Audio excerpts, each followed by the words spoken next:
Welcome to Real Money Talks. Real strategies from the moneymakers and the world changers that you can use to make millions, keep those millions, multiply your wealth, and build your team.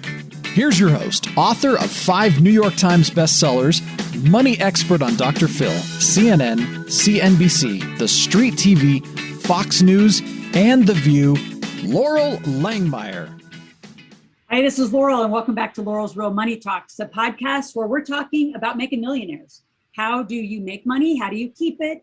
How do you invest it? How to use a team? And every conversation in between. I bring you extraordinary people from around the globe and that have just done amazing things to contribute and really up-level, especially in these times, the conversation about money and have a huge impact. Today, I have with me Peter Sage. We have been on WhatsApp for probably over a year, so I'm excited to have him, excited to for you to get to know him, my audience around the world to get to know him. And let me introduce him properly. He's an award-winning serial entrepreneur. I love that. Peter, we have so many serial entrepreneurs. It's exciting. Author, master, trainer, international educator, philosopher, public speaker, and in the field of human behavior and personal development. Actually worked with the Tony Robbins group, one of his top trainers for years and years. Started and founded and built over 20 companies, has shared knowledge with Kofi Annan, Sir Richard Branson, Bill Clinton, and other great folks. His client list includes, ready for this, the royal family, Google, NASA, and more. He's actually in the Caribbean right now, working on an investment deal and calling in from there. And he's going to share a story, so stay tuned about his time in prison. So Peter, welcome to Laurel's Real Money Talks. Laurel, what an absolute pleasure. We finally made it happen, and I'm really thrilled that we did. I know, that's what persistence does, and we both are. So tell our audience a little more about you. So did you kind of start in the Tony Robbins world? And we only have a brief moment on our podcast. We might have to come back and do a version 2, because I know you're going to share. Well, I mean, one of the first things I want to say to people is, I deframe the whole pedestal trap. I'm just a normal guy. I dropped out of school at 16. I couldn't spell MBA. I started my first business at 17. And really the thing that structured my life the most was that I walked a parallel path of entrepreneurship and personal growth. And I think in my 20s, most of it was, certainly my early 20s, was centered around trying to prove to the world I was good enough by covering up the insecurities as a young man that I wasn't. And so, yeah, it made me a millionaire early. I bought my first Ferrari at 25, flying Concorde, all that kind of stuff, miserable inside. And I realized that I got to the top of Success Mountain and wanted to jump off because I didn't understand the difference between a life-chasing success and a life-chasing fulfillment. But then the personal growth started to evolve, and it really started to really drive my life from, instead of a place of significance and trying to prove myself and ego, it really started to align with the fact that every great successful person I saw was being driven by growth and contribution. And that was a big turning point in my life. So I'm just a normal guy. I've had a bit of experience in the business world for the last 30 years. I've been unemployable since I left school. And I just go what I do and try to share some of my mistakes to stop other people making them. Yeah, absolutely. Talk a little bit about, we're going to get to some more of your history, but like we're in the most interesting times, right? The world shut down. I don't know that that's actually a data point that happened in any of our history. Talk a little bit about the differences that you're seeing between the people who are succeeding, those that are failing in the current economy. And I think we all know this economy is going to stay volatile, which those of us that are doing deals, we love it, right? I mean, I'm having the greatest time. I love the volatility. I love the intenseness of it, but that's also why some of us are successful. So talk about the differences. I think that there's two groups of people right now, because there are people that are being crushed by the current situation. I acknowledge that 100%, but there's also people absolutely crushing it. And so the difference is not economy. It's not, what your government are doing. It's down to how do you relate to what's happening. We know that if you take a mammal and it perceives what's going in the outer world as a threat, it loses 30% of its ability to function, its muscle strength. If you take a mammal and it perceives what's happening in the outer world as a challenge, it gains muscle strength, cognitive ability, and the ability to rise to that challenge. And so many people are being crushed right now because they forgot that this is what we're trained for, that we're athletes in the gym of life. But we've been sucker punched into thinking that a comfort zone is where it's at. And if you identify with your body, then yeah, you're going to think that life is a comfort-centric experience because you've got a nervous system that's hardwired for comfort. It's very useful when you don't have to sit close to a fire or on an ant's nest. But our soul, what we're made of, who makes us us, that subjective level of non-physicality is driven by growth, and growth comes through challenge. The strongest trees grow in the strongest winds, not the best soil. So if you're an athlete, but you didn't know you're an athlete, you're going to complain at your personal trainer. What's this guy doing or girl doing, trying to make me run until I'm sick, or lift weights until my arms hurt? But if you know you're an athlete, you're born for the gold medal, you're going to be proud of lifting that last rep. If you're not throwing up in 30 minutes, you want your money back. So it's really the shift in mindset as what's going on in the outer world. Are you the athlete, or are you the person looking to make excuses because you seduced yourself into thinking life is comfort-centric rather than growth-centric? And that's one of the biggest issues I'm seeing with people in terms of the fork in the road right now.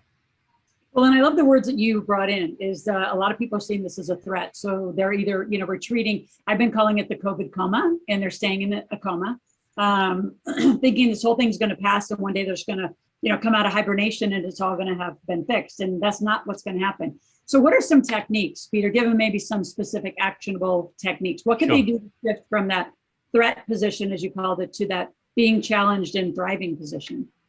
Well, one of the first things to understand is that the defining characteristic of an entrepreneur, certainly in my opinion, I've been asked this for nearly 3 decades now, and everybody wants the one thing. There's not one thing. Life isn't an orchestra. It's not an instrument. But if I was to pick one thing that really defined entrepreneurs as opposed to other people, it would be the ability to handle uncertainty. And that's why you're seeing entrepreneurs like you and I right now. We're happy. We're surfing in the volatility. We're happy to do that. We can live there. But if you've been trained to seek certainty, you are freaking out right now. And so when that happens, again, you have to shift position mentally. And I use contrast frames. Contrast frames are a great tool. I'll give you a very simple example. If you're going into work and your boss calls you in and says, "Hey, we've been really happy with your work. We're going to give you a 10% pay rise." You walk out on Monday morning, surprised, thinking, "Wow!" And you're smiling all day. You go to the canteen at lunchtime. You sit next, you're seeing Rachel next to you, who's doing the same job, and she's smiling too. You say, "Hey, Rachel, how's it going?" She says, "Oh, I had a great time. Boss called me in today and gave me a surprise 20% pay rise." And now all of a sudden, you don't feel so good. I mean, you had nothing before, but now you only have 10%. See, the trick with contrast frames is to contrast it to something that makes you feel empowered, not disempowered. If you're looking right now and says, "Oh, wow, I don't have a job." Yeah, but you have a home. Yeah, but you have family. Yes, but you have health. If you're looking for something. When we get to the story about my latest challenge in one of the toughest prisons in the UK, I was giving out the book Man's Search for Meaning that I was having sent in, and I would challenge prisoners not to cry with tears of gratitude that they were in that jail and not Auschwitz. You see, what's wrong is always available, but so's what's right. And it's literally about asking better questions. Questions are the steering wheel of the mind. If they direct focus. And so are you asking, why is this happening to me? Are you trying to control things you can't control and then get upset? Well, I mean, COVID aside, the fastest way to unhappiness for most people is to try to get somebody else to be, do, act, or behave in the way that you want them to be, do, act, or behave. That's your fast track to unhappiness, because you're trying to control something you cannot control. Now, you apply that to the current economy. What can you control? What are the factors? And if you're resisting something that's already happened, you are on a fool's errand. If the milk is spilt on your new suit on the carpet, it's spilt.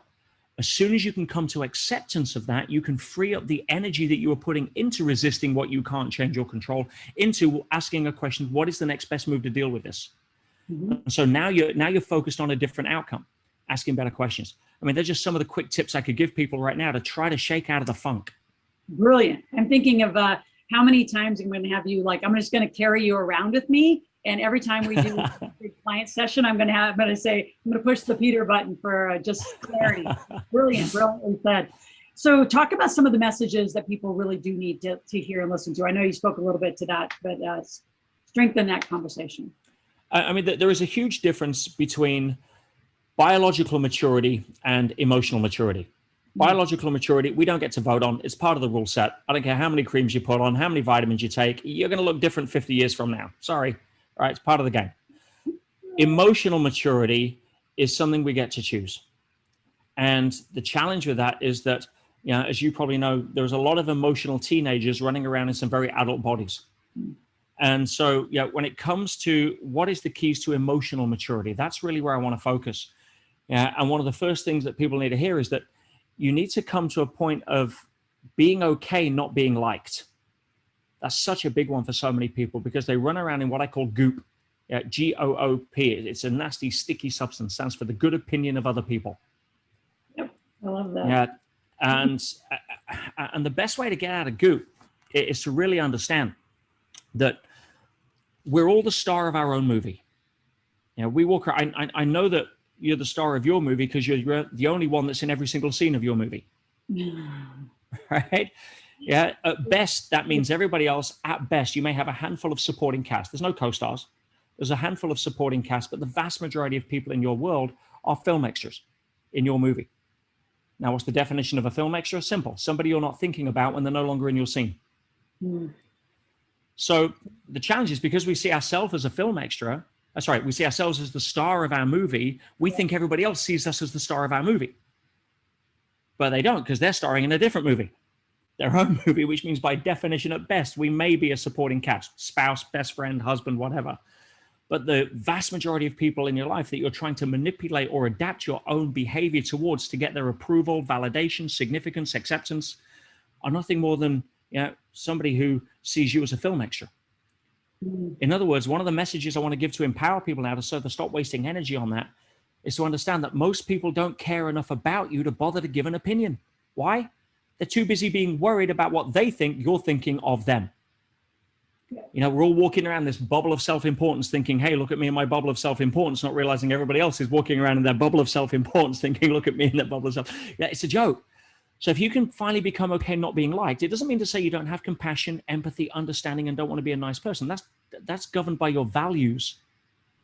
But if you're trying to adapt yourself as a chameleon to somebody else's approval strategy, so you don't upset people, you try to fit in, you don't trigger a rejection response, you are never going to be the one thing that you need to be right now to empower other people, and that is authentic.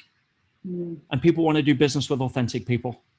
People want to hang around and be inspired by people who are authentic, not people that can be pushed or pulled or cajoled or go to pieces because of what somebody says on social media, or anti-social media, as I call it these days. Yeah.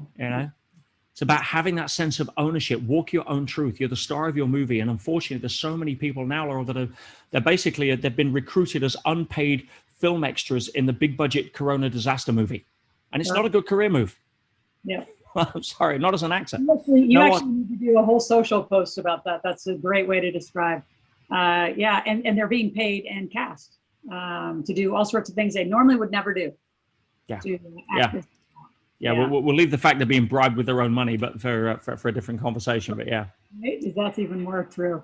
Talk about that place of uncertainty, though. So as people are listening to this and thinking, they understand the physical maturity, and I think psychologically most people understand emotional maturity. I don't believe they picked it, right? So they sit in this place of uncertainty. So how do you move more towards that place of choosing emotional maturity? I mean, part of it's a journey. I think you and I've walked, a lot of similar paths and similar journeys and been through the same, I say, processes of personal development to make those choices. A lot of people that are out here listening haven't. So how do they start walking that way and then cope with the uncertainty? Because I think a lot of our clients, like, they'd rather stay in the comfort because it's known than the uncertainty of the unknown, even though they know, like, they see it, they can see the pasture out here, but that's too scary to jump. And so many people. One of the areas you see that most is in narcissistic relationships. You'll see, and unfortunately, it's stereotype, gross generalization, but the predominance is usually women that are stay too long in an abusive relationship with a guy who feels that they can dominate or suppress or tell you you're not good enough. And the sad reality is, again, psychologically, most people would rather stay certain but unhappy rather than embrace uncertainty and go for fulfillment. Yes. And one of the biggest things is to ask yourself the question Einstein said, the most powerful question you could ever ask: do you live in a friendly or a hostile universe? Because there's an overarching belief system that is going to govern your entire lens through which you experience reality. So I believe I live in a friendly universe. It's conspiring for my favor. I'm a reverse paranoid. I believe the whole universe is involved in a secret hidden conspiracy to make me happy and successful. And that's the lens I live through. Yeah, that's why. Yeah, I mentioned earlier about the prison story. I know I'm trying to get as much in for the time we can here, but I'll give you a very brief overview. I was arguing a business deal, multi-million-dollar deal that I'd done years before with a multi-billion-dollar company that I probably won't name, as Hewlett Packard. And we were arguing a civil action, and they issued a contempt of court application, which I thought was a chess move. I didn't give it much credibility. And they sold it to the judge. I found out how the court system in England works. I got 50 staff and said, I've just got to pop into court next week and get rid of this BS. I never came back. They sold it to the judge. He gave me 6 months in the most violent prison in England for contempt of court. Never been accused of a crime, never been arrested, still don't have a criminal record. And I lost everything. I lost my business. I lost my home. I had hundreds of thousands of dollars in legal debt, my credit rating, everything, my wedding. I mean, everything went in overnight. And I found myself in a place where, if you've ever seen Prison Break, kind of the same deal. 3 deaths in 1 week was the worst week I was there. Blood on the floor was daily. Attempted murders weekly. If it was a hotel, it wouldn't do well on TripAdvisor. Yeah. And so when it looked like it was going south, my then fiance turned around and said, kind of isn't going the way we thought. And I said, listen, we can't control what we can't control. If I go away, then you've got to look at it. I've got to look at it in an empowering way. She says, what do you mean? I said, well, I've been very blessed over the last 20 plus years. Millions of people around the world have benefited from my work, but maybe the people I could help the most never get to see it because they're in somewhere like jail. If the universe or whatever you want to call it wants to send me in to hold a light, let me go. And I chose the identity that I didn't go in as a prisoner. I went as a secret agent of change. And long story short, you actually identified yourself going into prison like this. I was an undercover Jedi. Like, how many minutes did you have, like, when you actually got to court? Because, a lot of people are in contempt of court all over the world. So it's shocking that they just, took you off. Yeah. No, it was not expected, but at a bigger level, I think I had to go because of what happened. I mean, if I said to people, if I was defending myself rather than the state given attorney, they only gave me because they froze my accounts. Yeah, I'd have been okay. But then the universe would have found a different way to smuggle me in, But for me, I ended up going in there. I ended up getting a lot of the prisoners off drugs. I was stopping suicides. I redesigned the intake system to reduce violence between the wings. It's now being rolled out across prisons all over the world. I won a national award for the work that I did while I was in there. And every 2 weeks, I wrote to my senior students, showing them what I was doing and how. But the identity is what started with it. Even getting the prisoners to understand the difference between freedom and liberty. The only thing they'd taken was liberty. They'd reduced liberty. They hadn't taken freedom. That's a state of mind. I was freer in my little cell than some of the prison officers that were showing up to work every day that hated their job or were trapped in a relationship that was dysfunctional. They didn't have the tools or the courage to change. So it doesn't matter what happens. It only matters how you deal with what happens. And right now, we have the opportunity, people listening to this, the people that are your tribe, and I know them, they're my tribe too. We're the same kind of people that would invest our time into trying to learn how to deal with stuff like this. We have an opportunity to inspire the people around us. We have an opportunity to be leaders right now rather than people that are crumbling. And we have the opportunity to be able to demonstrate to other people that no matter what happens, spring always follows winter. And hold that line. Peter, I love this conversation. We're going to circle back and have another one. I want to ask you this because it's pretty rare I can ask. I just say it this way. There's only a few people I feel like I could ask, and you'll go deep with this one. There's a lot of people not on the side of uncertainty and the comfort. They're actually scared of the responsibility, because what you're speaking of is us taking the lead, being the models. And I've always lived through that lens as well, is whoever has, been blessed with more gifts and use them, or however you want to frame that, it's our responsibility to help and serve the rest. So a lot of people, though, like I have a lot of millionaires, it's my kind of role in life, right, is to be the millionaire maker. There's a lot of people who stand like right at that line and say, yeah, but the responsibility that will come with it is too daunting. What do you say to those people that just don't want the responsibility? And there is I take it as an enormous responsibility, and not in a negative way. I think we're blessed to have it. If you break down the word responsibility, it breaks down into the ability to respond. It is an empowering frame. Most people hear it as burden. They hear it as pressure. They hear it as potential opportunities to demonstrate I'm not good enough. And that essentially triggers the primary fear we have, which is the fear we're not enough. And therefore, ultimately, we won't be loved, if you want to take it a little deeper than that. But when it comes to responsibility, The only responsibility you have is to walk your truth. And if that truth happens to be, tough love, if that truth happens to be demonstrating what failure is like, you can inspire others. If that truth happens to be going to prison so that you can help people, we live, as I say, in a growth centric. I call this place that we live Earth School. Yeah. And you're going to have tests. You're designed to, but it's a benevolent level of universe. And here's the thing: if you shirk on the responsibility that you have, you will consistently be tested. Yeah, and we see it in relationships. Yeah, take money aside, because the biggest challenge I find with money is most entrepreneurs link their self-worth to their net worth.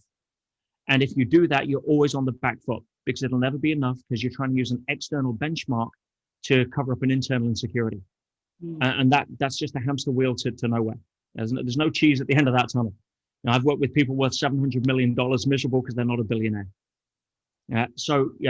If you had, and same with me, I mean, I thought, well, when I make my first million, I'll finally have made it, I'll be happy. And of course, I make my first million, I'm in my early 20s, and what happens? Well, of course, I'm not happy.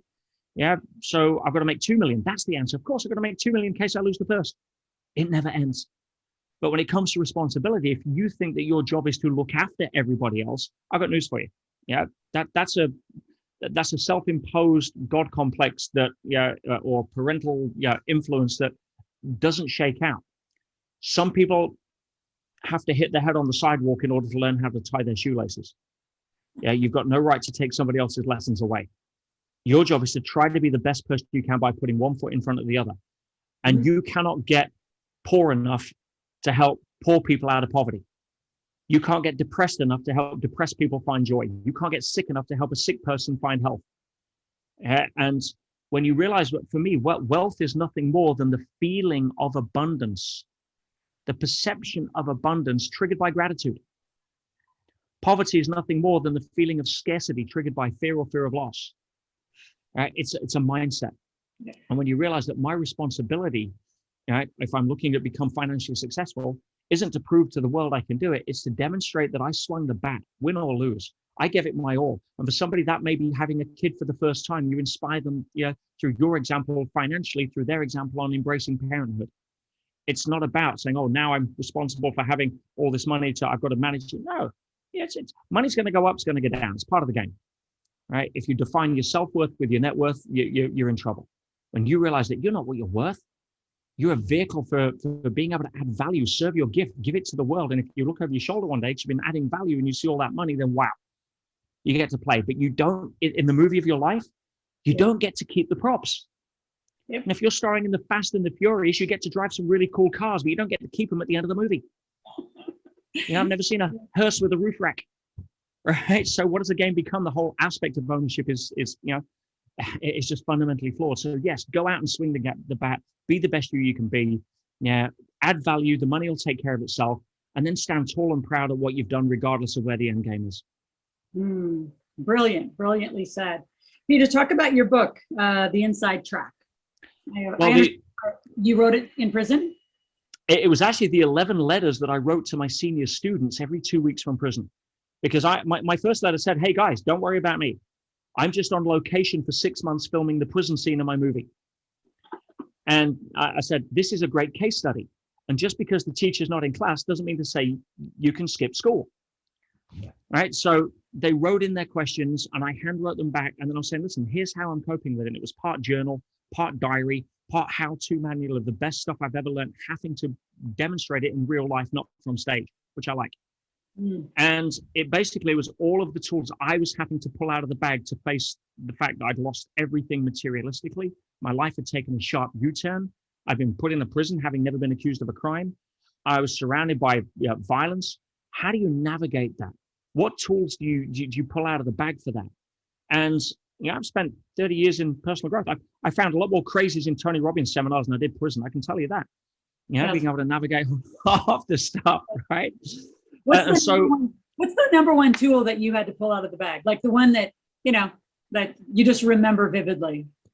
To be fair, the number one tool was rapport. How do you build rapport? Rapport can fix a lot of things, because most conflict arises from not understanding how to build rapport, and you projecting your own model of the world onto others, or trying to have counterpoint somebody else's model of the world they're projecting onto you. So knowing how to understand and navigate that, and levels of consciousness, which I make practical rather than nebulous. Yeah. But I came out, they said they learned more from the 11 letters than following me around the world on stage for the last 2 years. I've got to publish. And I'm like, these are private letters. Some people pay me 50 grand a year to learn this stuff. They said, look, it'll help the public. I said, that's my hot button. We published, it went bestseller in 2 hours, Amazon #1 in 4 hours, outsold 4 suppliers on the first day, sold to 40 countries on the first day. And if you look at any of the reviews on Amazon, Goodreads, Audible, Kindle, it's changed the life of pretty much everybody that's read it. I'm so blessed. I really am. I say that with humility. It was never meant to be a book. It was just trying to show people how I was a normal guy trying to just use some pretty cool skills that I'd picked up, fortunately, on my journey to try to navigate what was for most people a pretty traumatic experience. What an amazing story. Look forward to totally supporting and promoting. Those of you who want a copy of the Inside Track with Peter Sage, you're going to go to asklaurel.com. So it's asklaurel.com. And in the show notes will be a link to a free copy of his book. So we appreciate you giving that out. And we look forward to, I'm going to have you back in a lot of other forums that I have in addition to this podcast. I appreciate you being here. Any last comments, words, inspiration you want to give to our listeners today? A lot of the time, people are trying to fix their problems with chasing the techniques, the tools, what I call knowledge mastery. And the one thing that people tend to forget is that it's the person applying the knowledge, which is really the key issue. And so self-mastery is where it's at. If you master that first, which is, again, it's the mindset. Yeah, mindset plus skill set equals jet set. But so many people are chasing the skill set thinking that'll solve their problems. Go re-listen to some of the stuff we've talked about here. Let it sink in, because if it's intellectual, it'll just bounce off. Let it sink into a point of emotional. Sometimes people are going to hear it 7 times before they hear it once. And if there's one little thing here, show up and smile. Go out. Know that life's got your back. Do the best you can. Nobody's judging you. They're all worried about whether you're judging them. All right. And I promise you, we'll get through this whole thing together. Yeah. Peter, I appreciate you being on Laurel's Real Money Talks and look forward to a deeper relationship with you. It's been great to have you here. Those of you listening, again, go to asklaurel.com and get a copy of Peter's book, The Inside Track. And if you have any questions or have a request, make it there inside of that web form, and we'll get right back to you. Appreciate you listening today. We'll be back on another episode next week. Peter, you're amazing. Oh, thank you, sweetheart. No, that was fun. I enjoyed that. Not must say. As best I can in St. Lucie on a Caribbean internet connection, sat on a bed waiting to go to the airport. If I'm in my own den, and I've usually got a bit more energy. If you can handle that. I appreciate you being here, and safe travels back. And I will be back in touch. I want to book you into a few other conversations, like with what we call our big table, which is my high-level students. I'd love to have you broadcast in and take some questions from them. No, absolutely. And again, on the whole series of money, on the psychology aspect, happy to go toe to toe with that. If I can take the conversation any way you think will add the most value, I'd love to support your tribe any way I can. You're a legend. You're a star. It's been an honor to come on and say hi. Thank you. Appreciate you, Peter. Stay in touch. Thanks. All right. Thanks. And thanks, Steve, for setting everything up. Yeah. Thanks, Steve. Definitely. All right, everybody. Bye. Thanks for listening to the Real Money Talks podcast. Your host has been Laurel Langmeyer, author of 5 New York Times bestsellers, money expert on Dr. Phil, CNN, CNBC, The Street TV, Fox News, and The View. Want to learn more about off-Wall Street investing, tax strategies, and multi-million-dollar business strategies? Visit liveoutloud.com/podcast for past episodes, show notes, and resources. For some special wealth-building gifts only for Laurel's podcast listeners, visit liveoutloud.com/podcast gifts. Do you have a burning question for Laurel? Visit asklaurel.com to submit your question, and it may just be covered on a podcast episode. So stay tuned and be sure to subscribe to get new episodes every week.